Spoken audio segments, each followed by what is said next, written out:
From the Bob Mills Weather Center, meteorologist Stephen Nehrenz. A little bumpy, a little noisy for folks this morning, especially in the southeastern Oklahoma. Some areas got some big-time rainfall totals. Rainfall amounts just since midnight. These are the MESNet sensors that picked up on that. Near 1.5 inches in Tahlequah, 2.5 inches nearly in Westville. And you trail back down towards Eufaula, over an inch. Okmulgee officially about an inch. But again, as you can see there, where you see these yellows and oranges on the little shading here, that's indicating at least 2 inches of rain, if not a little bit more, that just didn't fall on all the sensors there. So we look at the radar estimates and the swath from about Wewoka, Wetumpka, Waleetka, Henrietta, just on the south side of Okmulgee, through Muskogee, through Tahlequah, up to Siloam Springs. Quite a few spots in here had 2 to 3 inches of rain, at least by our estimations from radar this morning, and actually some low-lying flooding in some of those spots. And we did also have a little bit of damage in Stillwell right about 9 o'clock this morning as the storm rolled through there.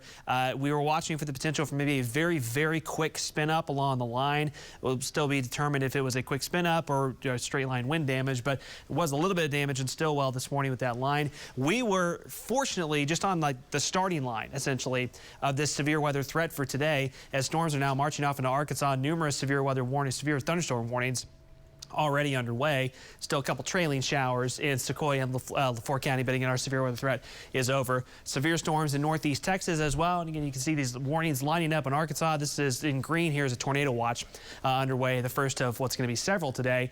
And yet again, some areas that don't need any more severe weather are under the gun for significant severe weather threats. Arkansas, northern Mississippi, Tennessee, and into even southern Missouri and portions of Kentucky later on today and into this evening as that cold front storm system marches off to the east. We've got the clearing now moving in pretty quickly, so it looks a lot nicer from Jinx, but those temperatures a little on the chilly side. Yesterday we were pushing near 80 at lunchtime. Right now we're in the 50s, and yet again another day where those winds are extremely strong. Northwest winds gusting to about 35 miles per hour. Here's how it looks as far as cloud cover goes as we try to clear that out. The last hour or two we've cleared out pretty nicely along the Highway 75 corridor into the west. Thicker clouds to the east for now, but Tahlequah, Grove, Miami, you'll get some sun breaks before the day is up. You'll need it because of how chilly it is in our far eastern counties.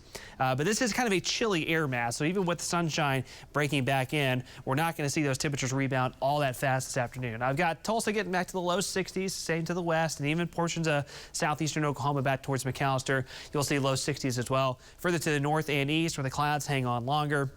Highs mainly in the 50s, and with that wind feeling a little bit chillier. Winds die down tonight. That's the good news. The bad news is that sets us up for a cold night. And yes, once again, by morning, another late season frost or even light freeze a possibility, particularly north of Tulsa. If you're north of the Highway 412 corridor, I would have those plants covered up tonight to tomorrow morning because we could be dipping around 30, 31 to 32 degrees in quite a few spots. And even around the Tulsa Metro, wouldn't be out of the question for us to see some areas of frost. The further south you go, we may stay just out of the frost conditions, but cold start nonetheless. Tomorrow afternoon, I think, is basically our reward for enduring what's been an up and down, windy, and at times stormy week. Sunshine, lighter winds, and highs tomorrow, upper 60s to around 70 degrees. It is going to be beautiful Thursday afternoon. Get out and enjoy it. As we head into the weekend, kind of unsettled again for the Easter weekend. A Good Friday looks pretty warm, highs upper 70s, a few showers possible late. Saturday, a cold front's drifting in, so notice we turn a lot cooler on Saturday with some scattered showers and storms, especially south of Tulsa. And it looks like, at least right now, that cooler air is going to hang on into Easter Sunday. Could still be a few lingering showers on Easter Sunday right now with highs in the 60s. And it looks like fairly seasonable weather hangs on past Easter into the first half of next week.